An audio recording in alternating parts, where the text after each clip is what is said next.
Nous sommes en l'an 29 après la bataille de Yavin. L'Empire s'est désormais effondré et ce malgré les nombreuses tentatives des potentiels successeurs de l'empereur Palpatine.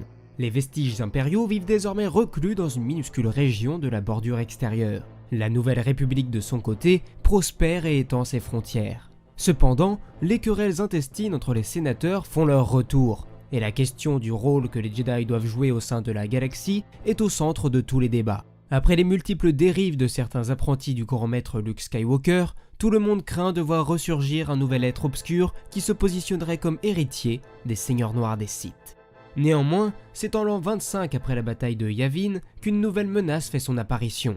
Alors qu'ils sont en exil à bord de leurs immenses vaisseaux-mondes depuis des milliers d'années, les Yuuzhan Vong, une terrible espèce de guerriers adorateurs de dieux vouant un culte à la douleur et à la guerre, sont sur le point de semer la terreur sur les mondes de la Nouvelle République. Une avant-garde de prétoriens fait donc irruption au point Vector Prime.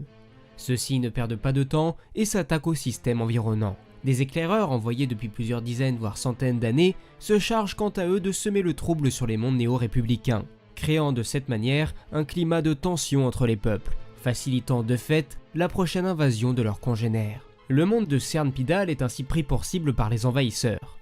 Par malheur, Han Solo, son troisième enfant Anakin et leur ami Chewbacca se trouvent sur les lieux au même instant. Ceux-ci tentent en catastrophe de faire évacuer un maximum d'habitants locaux, mais ce temps perdu lors de l'évacuation, Chewbacca le paye de sa vie. Celui-ci pousse ainsi un dernier cri de défi alors que la lune avoisinante se rapproche de plus en plus de Cern Pidal avant de définitivement s'écraser.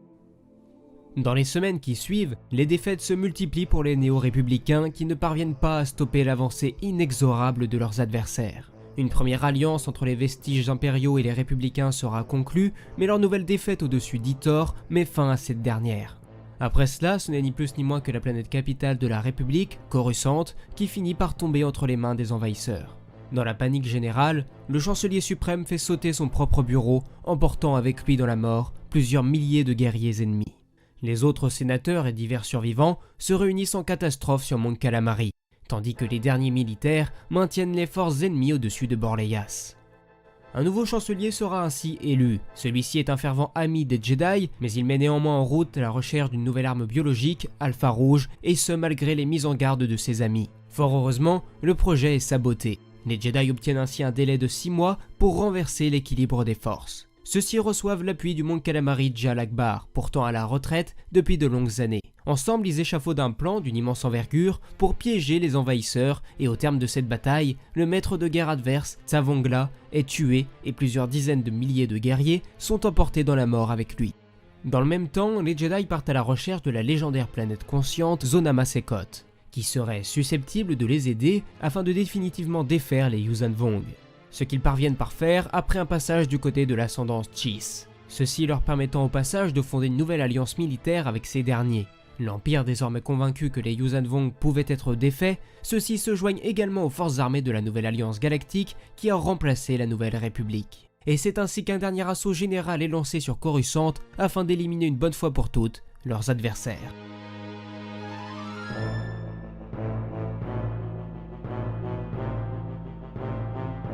Depuis quelques semaines maintenant, un ancien éclaireur Yuuzhan Vong, Nomanor, sème le trouble au sein de la caste des honteux. Exilé dans les tréfonds de la planète capitale, il leur annonce que très prochainement, la planète Zonoma Sekot, le symbole de leur possible rédemption, viendra à eux. Et lorsque celle-ci fait effectivement son apparition, la révolte éclate. Ce sont des milliers, si ce n'est des millions de honteux, qui se soulèvent contre leurs anciens maîtres, prêtant désormais allégeance à leur nouvelle divinité, les Chevaliers Jedi. C'est ainsi qu'une flotte gigantesque caractérisée par l'alliance des différents peuples de la galaxie débarque en orbite de Coruscant. En passant des impériaux à la noblesse de Apes ou bien encore par l'ascendance Chiss, tous les peuples se sont unis dans cet ultime affrontement. Certains Jedi comme Kyp Durron sont désignés pour mener de puissants chasseurs au combat, tandis que Luke Skywalker et ses deux neveux, Jacen et Jaina, prennent la direction de la surface.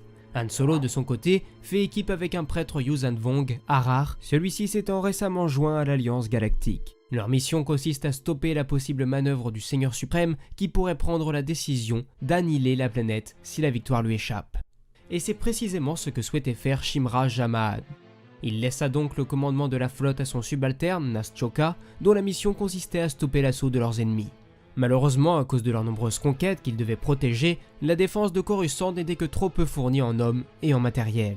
Chokka n'a donc pas pu intercepter dans un premier temps les nombreuses navettes de débarquement qui, pour la plupart, ont fini par atteindre la surface, ce qui permet à l'Alliance de disposer de plusieurs milliers d'hommes en état de combattre sur la planète, tout en sachant que ceux-ci pouvaient également compter sur l'aide inattendue apportée par les anciens esclaves des Vong. Lorsque ces derniers virent débarquer les Jedi, qui prirent rapidement part au combat à leur côté, leur morale remonta en flèche et leurs adversaires, désormais pris en tenaille, ne mirent pas longtemps à être vaincus.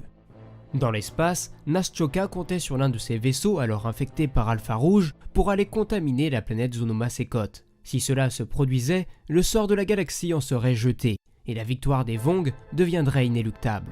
À la surface, Luke et son escouade finissent par atteindre la citadelle de Shimra. Jacen, qui avait tissé un lien avec le Servomonde, réussit à le calmer et à lui faire cesser les destructions qu'il était en train de perpétrer. Grâce à cette action, les Jedi avaient désormais le champ libre pour s'attaquer au Seigneur suprême. Celui-ci ordonna à ses guerriers de les laisser entrer. Il les accueillit alors entourés de 15 de ses meilleurs soldats. Malgré la dangerosité de leurs adversaires, plusieurs des Vong furent éliminés par les 3 Jedi. Et de son côté, Jaina vit derrière le Seigneur suprême son bouffon ou son animal de compagnie, comme certains aimaient le surnommer, le dénommé Onimi.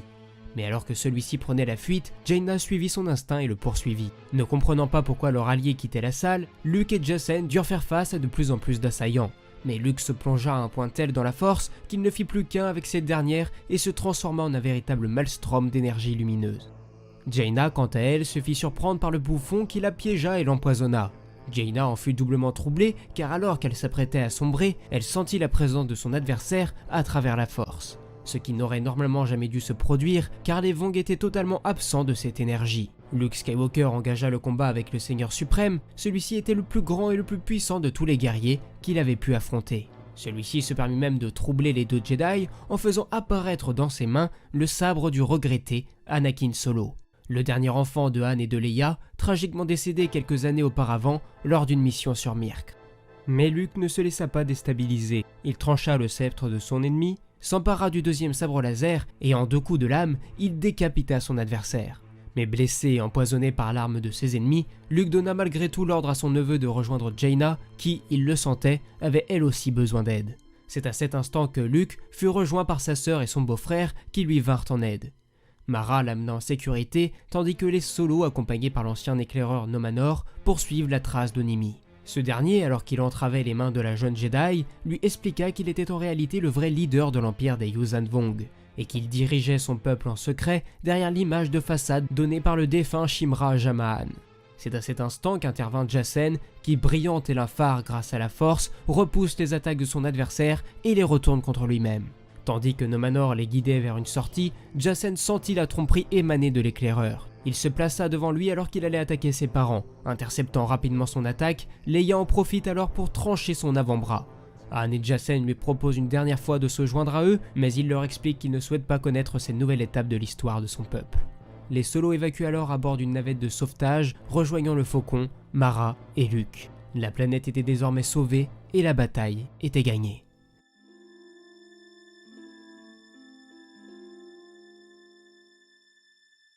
La bataille étant inévitablement perdue, Nash Chokka, le dernier leader des Vong, en comprenant que leur dieu les avait définitivement abandonnés, autorisa l'ensemble de ses sujets à se suicider ou à se sacrifier. Car de son côté, il prendrait la dure décision de se rendre à ses adversaires. Cette décision entraîna ainsi la mort de plusieurs milliers de guerriers en quelques instants seulement. Le dernier leader Vong admit donc sa défaite. Lui et les milliers d'autres survivants se virent ainsi condamnés à l'exil. Ceux-ci se rendirent alors sur la planète Zonoma Sekot, qui se chargea de les emmener dans la bordure extérieure, très loin des mondes habités.